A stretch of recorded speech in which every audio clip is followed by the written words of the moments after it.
Hey Spooky, you gonna do the intro for the video today? Yeah, go ahead, Spooky Cat, read it. That's the book we're doing.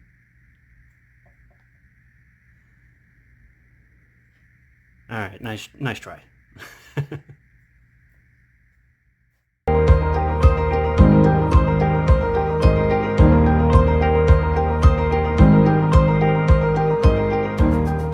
Hello everybody, and welcome back to Orthodox Review. This is episode 18 already? Goodness, how time flies. At any rate, I've been sitting on this one for a little while because it's a bit of a daunting book to get into. And I'll explain why shortly. This is a spiritual psalter, or Reflections on God, accepted by Bishop Theophan the Recluse, from the works of our Holy Father among the Saints, Ephraim the Syrian. And this right here, it's one of those heavy books that I'm not a scholar, I don't even have a college education, so for me to really get too heavily into it, I think would do it a grave disservice. But we're going to try to anyway. Before we continue, please don't forget to like, share, and subscribe. And leave all questions, comments, and concerns in the comments below. I love interacting with everyone. And if you're looking to support the show at all in any way, we do have a Patreon, or you can donate books that are in the queue, and we'll review them for you. At any rate, let's jump right into this. Oh, I love this book so much. And it's weird because when I love a book, I don't read it as much as I should because I'm intimidated by it. And you'll probably notice why in a little bit. Let's get down to the boring part of it. This was originally published by St. John of Kronstadt Press in 1997 with the second revised edition, which is what I have, in 2004. It was translated by Brother Isaac Lambertson in 1989 from the Russian, which was, I guess, oh gosh, when was that published? Well, the original manuscript was put together by St. Theophan in or around 1872, 1873, and probably published somewhere around 1904. He would have stacks of these that he would keep in his cell and just give them to visitors. And I just think that's fantastic. You don't see this kind of breadth of work coming from modern theologians, probably because people like St. Theophan just did it good already. The contents are a myriad. So the idea behind this book is what it does is it mirrors the Psalter in that, the book of Psalms has 150 Psalms. This has 150 Psalms. It's broken up into kathismas and can actually be read side by side with the Psalter. And I remember when I first heard about the book, long before I got it, I was like, oh man, Psalm 118, man, that's a long one. What does Psalm 118 look like in this? And I gotta tell you, just wait, hold on. Why didn't I bookmark it? I don't know. You ready for this? So, you've been keeping vigil. You're up in the middle of the night. You're like, yeah, I'm gonna read Psalm 118. So you read Psalm 118, and I'm like, yeah, okay, I'm really gonna go for it now. I'm gonna read it out of the spiritual Psalter, and then you get to Psalm 118, and get ready for this.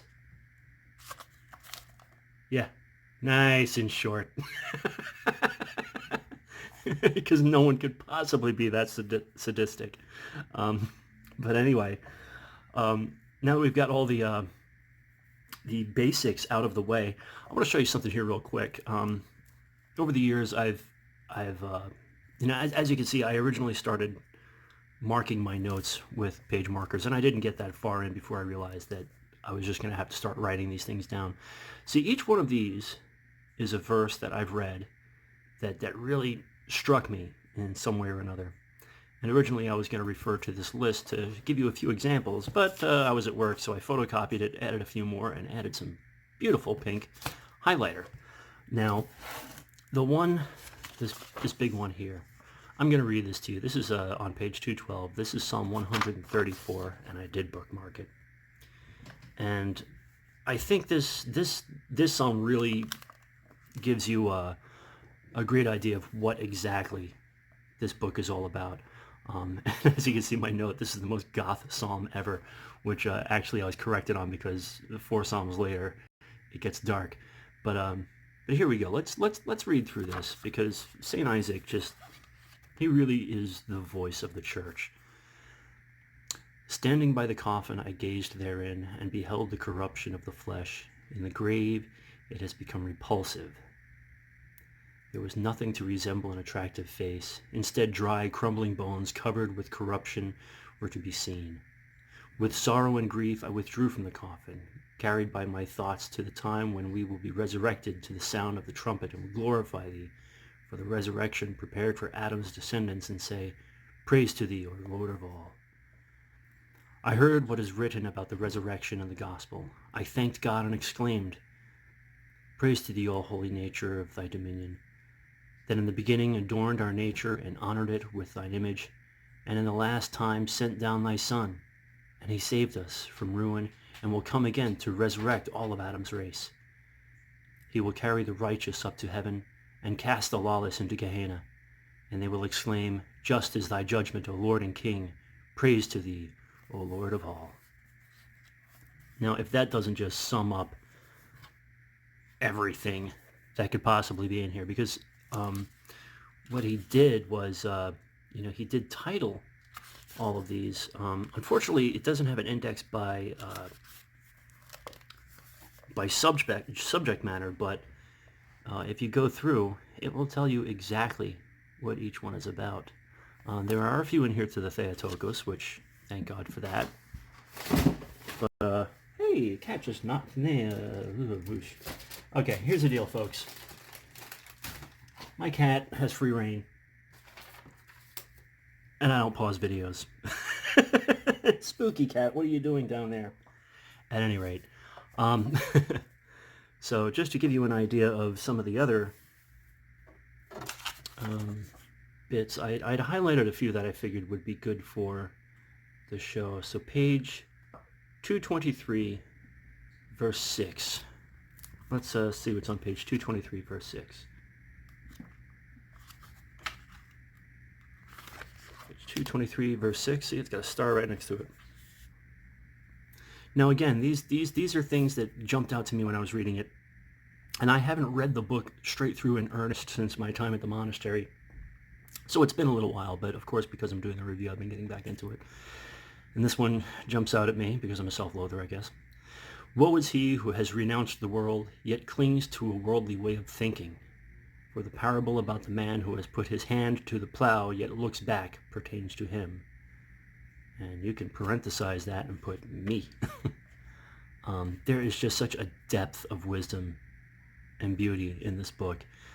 I'm not even going to suggest the book. I'm going to say, if you are serious about the spiritual life, if you are serious about really plumbing the depths of your own soul in the context of the Orthodox faith, run, do not walk to get this book. Again, I forgot to write the price. It's like $20, something like that. And hey, if you find one with a red cover, that's a first printing, so you really scored there. But anyway, I'm not going to ramble on about this one, but I just wanted to share it a little bit with you. I will say that the translation itself is ridiculously comfortable. And I think part of that has to do with the fact that we don't have any previous translations to go against with these. So we don't have the issue we have with actual Psalm or Bible translations. Hey baby, I'm almost done. Anyway, oh yeah, I guess I should note on the binding is, man, just tough as nails on this sucker. It's a sewn binding. It's got a little wear and tear on it. I've had this book about 6 years now, but it's holding up pretty well. And hopefully will for ages to come. And there's Spooky Cat, so you know what that means? It means I think this video is over. Anyway, thank you again, everyone, for stopping by and checking things out. And let's continue the discussion about this book below, because I never really cover anything of great import in the video. So thanks again. Like, share, subscribe, blah, blah, blah. 1.5 big old thumbs up. Don't forget to go to church, say your prayers, and remember God. God bless.